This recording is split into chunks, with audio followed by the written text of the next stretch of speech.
우리는 인생을 살면서 실수 또는 실패를 경험하게 됩니다. 여러분 인생에 가장 기억나는 실수가 있었죠? 가장 후회되는 실패와 실수가 여러분은 어떤 것이었습니까? 아무리 지식이 많고 경험이 많아도 불완전한 인간은 잘못 선택할 수 있고 또는 실패의 나락으로 떨어질 수밖에 없는 것이죠. 때로는 선택의 실수가 있습니다. 그래서 신경을 써서 많은 생각 끝에 신중하게 선택을 했는데 그 결정이 잘못된 선택이었습니다. 때로는 신경을 써서 옷을 골랐는데 잘못 선택했어요. 때로는 음식을 신경을 써서 선택을 했는데 후회가 되는 선택이었어요. 이런 선택은 작은 선택이라 할 수 있지만은 학교를 선택하고 직장을 선택하고 배우자를 선택하고 사업을 선택하고 이런 결정이 잘못되었을 때 얼마나 후회가 되고 힘든 인생을 걸어가야만 했습니까? 때로는 관계에서도 실패를 경험하게 됩니다. 사랑했던 사람, 믿었던 사람에게 배신을 당하고 관계에 금이 가고 깨어지고 예기치 않게 상처를 주고받는 관계를 형성하게 될 때가 있습니다. 말의 실수를 하게 되고 처신을 잘못하게 되고 대학 입시에서 실패하고 직장 선택에서 실패하고 결혼 생활 실패하고 여러 가지 잘못을 경험하며 우리는 인생을 걸어가고 있습니다. 그런데 세상에서의 이런 작은 실패, 세상에서의 이런 실수는 어쩌면 작은 것이라고 할 수도 있습니다. 왜냐하면 그런 실수를 딛고선 우리는 좀 더 성숙한 단계로 나아갈 수 있는 계기가 되기 때문인 것입니다. 우리가 정말로 소중하게 봐야 될 부분이 있어요. 우리가 인생에서 정말 소중하게 지켜야 될 부분이 있어요. 그것은 바로 하나님과의 관계에서는 실패하지 말아야 된다는 것입니다. 믿음 생활 실패, 신앙 생활 실패, 이것은 우리의 인생을 치명적으로 돌이킬 수 없는 상황으로 몰아갈 수도 있기 때문에 특별히 하나님과의 관계에서는 실패해서는 안 된다는 것입니다. 그런데 우리는 세상에서의 실패는 잊지 말고 기억하고 있어요. 세상에서 잘못한 것은 마음의 응어리가 되어서 그것을 잊지 못하고 있지만은 하나님과의 관계에서 수없이 실패했음에도 불구하고 너무나 쉽게 잊어버린다는 것입니다. 하나님과의 관계 속에서 우리는 다짐한 대로 살아가지 못하고 있죠. 하나님께 서원한 대로 헌신하지 못하고 있죠. 하나님께 결심한 대로 믿음 생활을 신실하게 하지 못하고 있는 것입니다. 말씀대로 기도한 대로 헌신하지 못하고 있음에도 불구하고 하나님 앞에 한 실수와 실패는 쉽게 잊어버리고 세상에서의 실패는 우리가 잊지 못하고 있는 것이 우리들의 모습이 아닌가. 어쩌면 하나님께 서운한 것도 까맣게 잊어먹고 사는 사람도 있고 또 어떤 사람은 이 자리에 있지만은 하나님이 살아계심을 느끼지 못하고 하나님과의 관계가 단절된 가운데 살아가고 있는 분도 있는 것입니다. 우리는 하나님 앞에 다짐한 대로 살지 못하고 있어요. 하나님 앞에 서운한 대로 헌신하지 못하고 있습니다. 하나님 앞에 크고 작은 실패를 반복하면서 인생을 걸어가는 것이 우리들의 모습입니다. 오늘 말씀은 아버지의 품을 떠난 둘째 아들의 모습이 나옵니다. 아버지와의 관계에서 실패한 둘째 아들의 모습은 하나님과의 관계에서 실패한 우리들의 모습을 보여주기도 합니다. 오늘 둘째 아들이 아버지께 어떻게 말하고 있습니까?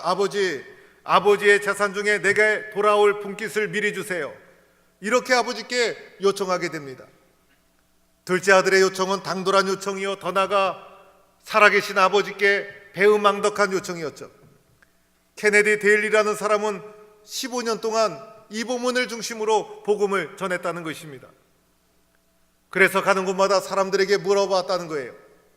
당신의 마을에서 아들이 아버지께 이러한 요구를 한 것을 본 적이 있습니까? 그러나 많은 사람들을 대부분이 그런 요구를 하는 아들을 본 적이 없습니다. 또 이렇게 물어봤다는 거예요. 이러한 요구를 할 수 있다고 생각하십니까? 그러자 많은 사람들이 한결같이 하는 얘기가 그런 요구를 할 수 없는 것입니다. 이것은 아버지가 죽었으면 하는 마음이 그 속에 담겨 있는 것입니다라고 말하고 있다는 것입니다. 오늘 둘째 아들은 당돌한 사람이었어요. 그러면서도 매우 영특한 사람이었어요. 이기적인 사람이었고 자기 생각으로 가득 찬 사람이었고 자기 생각, 자기 뜻대로 인생을 살아가면 행복하게 될 것이라고 믿었던 사람이었어요. 마침내 아버지에게 유산을 받아서 그 유산을 돈으로 바꾸어서 먼 길을 떠나게 됩니다. 작은 아들의 눈에는 아버지가 보이지 않았어요. 나는 잘 살 수 있다고 생각했어요. 아버지 없이도 나는 행복하게 살 수 있다고 생각했고 아버지 없는 삶이 더 성공적인 삶이라고 생각을 했어요. 아버지를 떠나기로 작정을 하고 작은 아들은 아버지의 그 가족, 공동체 그 모두를 떠나게 됩니다. 아버지를 떠나고 나니 얼마나 좋았을까. 맨 처음에는 자유가 주어지는 것 같아서 마음껏 아버지의 구속으로부터 벗어나 행복하다고 잠시 생각했을 겁니다.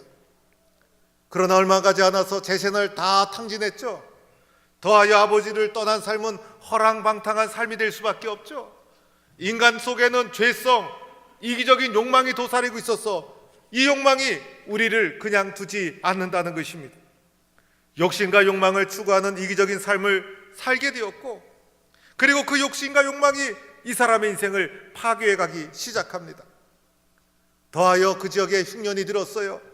환경과 상황이 받쳐주지 않았다는 거예요.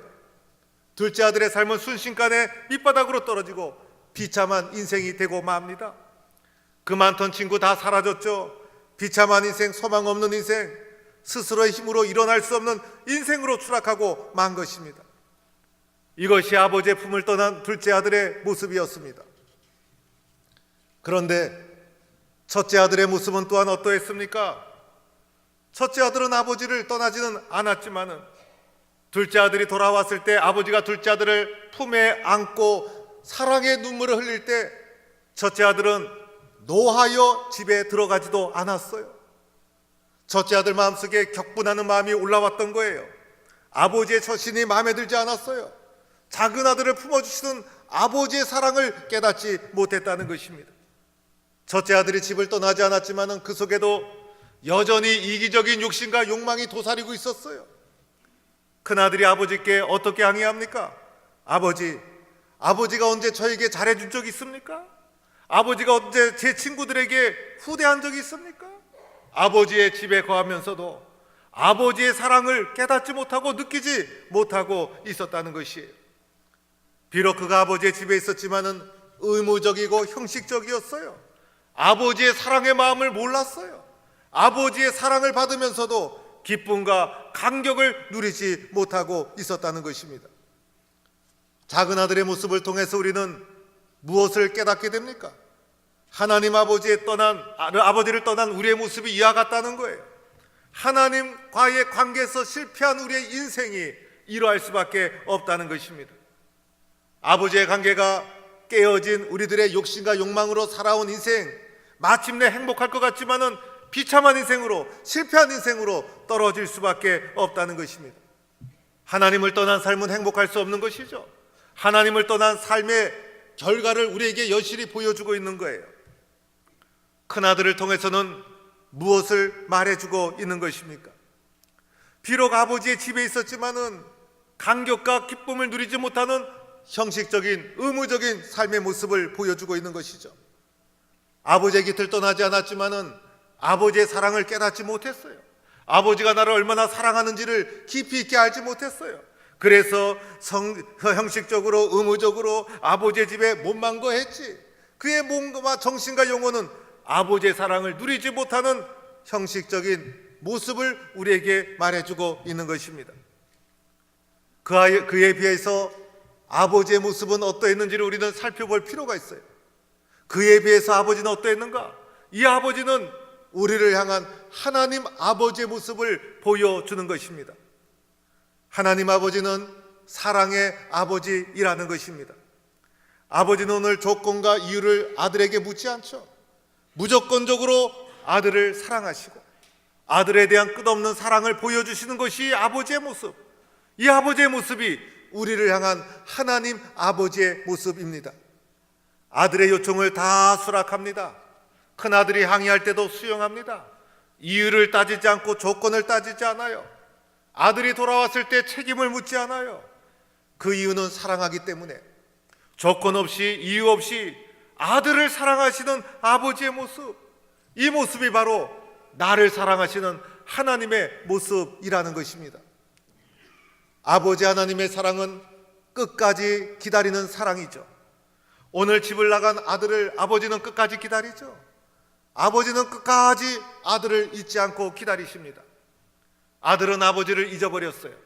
아마 떠난 후에 둘째 아들은 아버지에게 한 번도 연락을 하지 않았어요. 그러나 아버지는 아들을 한 번도 잊은 적이 없었어요.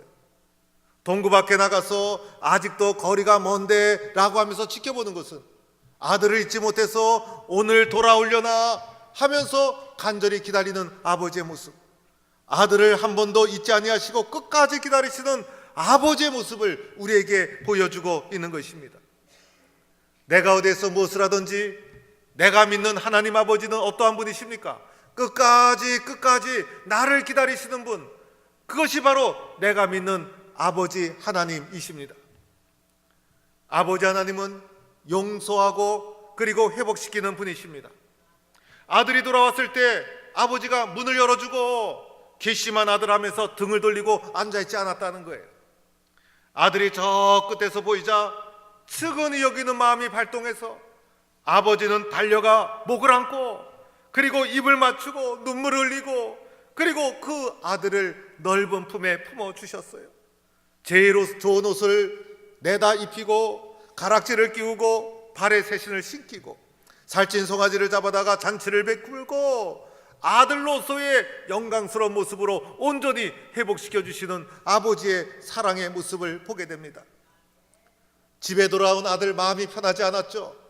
자기가 지은 죄를 잘 알고 있었기 때문이에요. 그래서 아버지께 아버지 저는 아들이 아닙니다. 저를 품꾼의 하나로 써주세요라고 아들은 요청했어요. 아버지가 그 말을 듣고 그래 너는 품꾼이다 이렇게 하지 않았죠.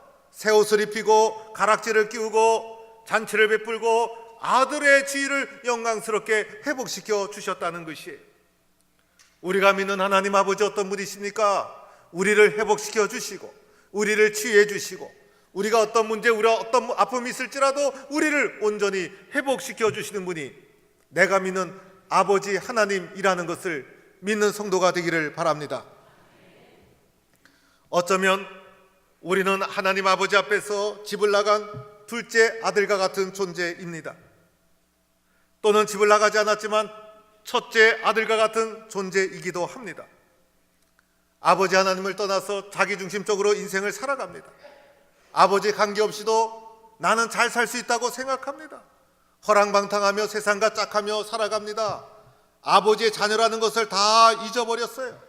탕진하고 인생의 밑바닥까지 떨어질 수밖에 없는 그런 인생의 길을 걸어가는 것이 바로 우리들의 모습이 아닌가. 이 모든 것은 아버지의 품을 떠나 내 생각, 내 계획대로 살다 보니 인생이 잘 될 것 같지만은 잘 되지 않고 고생을 하고 허무하고 열매가 없는 인생을 살아갈 수밖에 없는 우리들의 모습, 바로 오늘 말씀에 나눈 둘째 아들이 바로 우리들의 모습이라는 것입니다.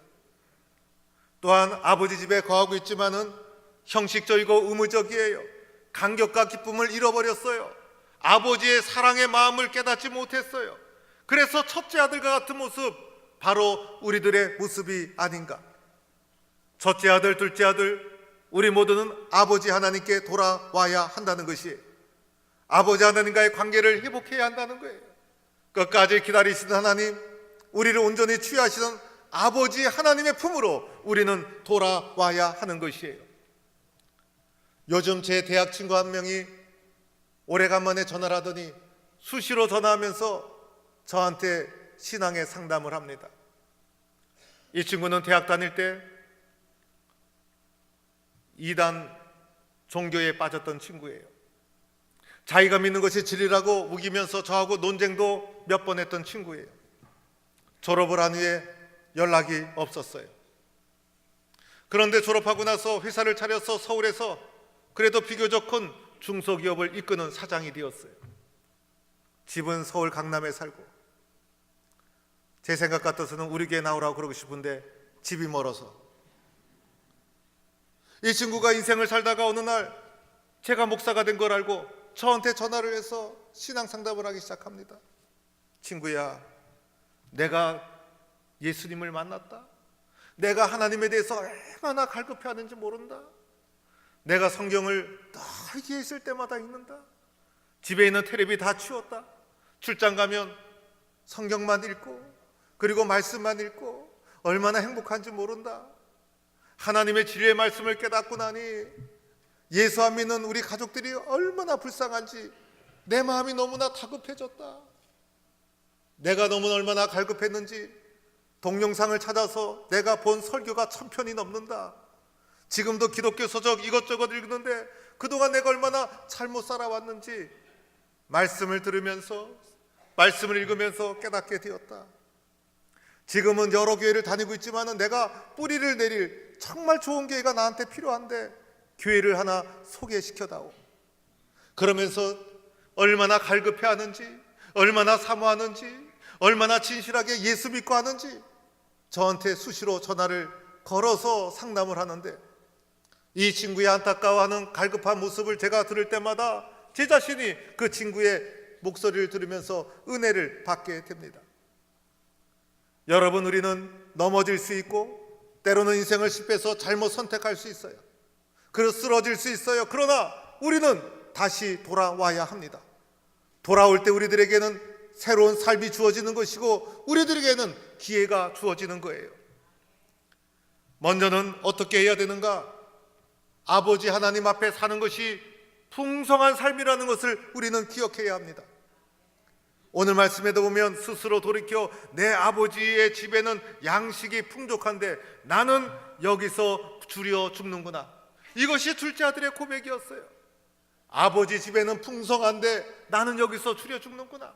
아버지의 집에는 풍성한데 내 생각, 내 욕심, 내 뜻대로 살아온 삶은 줄여 죽는 것과 같이 헐벗은 삶이구나. 아버지 품으로 돌아가야 되겠다. 아버지 품에는 풍성함이 있다. 우리는 아버지의 품 안에 풍성한 삶이 기다리고 있다는 것을 기억해야 합니다. 아버지 하나님 안에서만이 행복하고 풍성한 삶을 누릴 수가 있게 되는 거예요. 두 번째로는 내가 죄인이라는 사실을 고백해야 합니다. 오늘 아들도 철저히 회개하죠. 아버지, 저는 하늘과 아버지께 죄를 지었습니다. 저는 아버지의 아들이라고 할 수가 없습니다. 나를 품꾼의 하나로 써주소서. 이런 회개의 고백을 아버지의 품에 안겨서 또 합니다. 아버지, 저는 아들이 아닙니다. 저를 품꾼의 하나로 써주세요. 그래서 아들은 구구절절 아버지 앞에 회개하는 눈물을 흘리기 시작합니다. 어거스틴은 이런 말을 했다는 거예요. 한 사람의 삶에 있어서 절정의 순간은 순교가 아니라는 거예요. 우리는 신앙의 꽃을 순교라고 생각해요. 순교가 아니라 과거의 잘못된 삶으로부터 돌아서는 회개의 순간이 그 사람의 인생의 절정의 순간이다. 이 회개가 얼마나 소중한가를 말해주고 있는 거예요. 회개 없이는 주님을 만날 수가 없는 거예요. 회개 없이는 주님과의 관계가 회복될 수가 없는 거예요. 우리 교회 2015년도 7가지 실천사항이 있죠. 첫 번째 관문이 뭐였습니까? 첫 번째 관문이 회개 실천이라는 거예요. 요한일서 1장 9절, 만일 우리가 우리 죄를 자백하면 그는 미쁘시고 의로우사 우리 죄를 사하시며 우리를 모든 불의에서 깨끗하게 하실 것이다. 스스로 고백하고 입술로 고백하고 또다시 회개하고 회개의 눈물이 마르지 않아야 된다는 거예요. 회개해야 말씀이 들려지기 시작합니다. 회개해야 기도 문이 열리기 시작하는 거예요. 회개해야 교회를 사랑하고 충성할 수 있어요. 회개해야 성도를 사랑할 수 있게 되고 회개해야 전도하는 것이고 회개해야 하나님의 것을 구별해서 10의 1조를 철저히 순종할 수가 있게 되는 거예요. 회개의 문이 열려야 하나님과의 관계가 회복되는 거예요. 회개의 눈물이 마르지 않아야 된다는 거예요. 회개할 때 하나님의 품에 돌아올 수가 있게 되는 거예요. 세 번째로는 회개에 합당한 삶을 살아야 된다는 거예요. 오늘 둘째 아들이 회개할 때 마음으로 심정으로 하지 않았죠. 더 나아가 일어나서 아버지께 돌아가니라. 삶으로 행동으로 회개를 증명해 주었다는 거예요. 사랑하는 성도 여러분, 회개하는 자가 복을 받습니다. 회개하는 자가 회복됩니다. 회개할 때 용서를 경험하게 됩니다. 회개하면 실패를 딛고 일어설 수가 있는 거예요. 회개하는 자가 아들의 영광을 회복하게 되는 거예요. 회개해야 하나님과의 깊은 관계에 들어가는 거예요. 회개해야 아버지 하나님의 마음을 알게 되는 것입니다.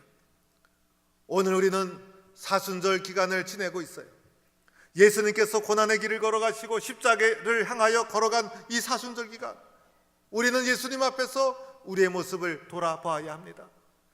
예수님 앞에서 우리의 모습을 돌아보면 우리의 모습은 회개할 것밖에 없어요. 주님 앞에서 우리의 모습을 돌아보면 우리 모습은 주님 앞에서 하염없이 부족한 모습뿐이에요. 주님 앞에 우리의 부족함과 허물을 용서하여 주옵소서. 수없이 주님 앞에 다짐하고 다짐했지만은 또다시 넘어지고 실패하고 실족하고 이기적인 삶을 살아갈 수밖에 없었던 우리들을 용서해 주옵소서.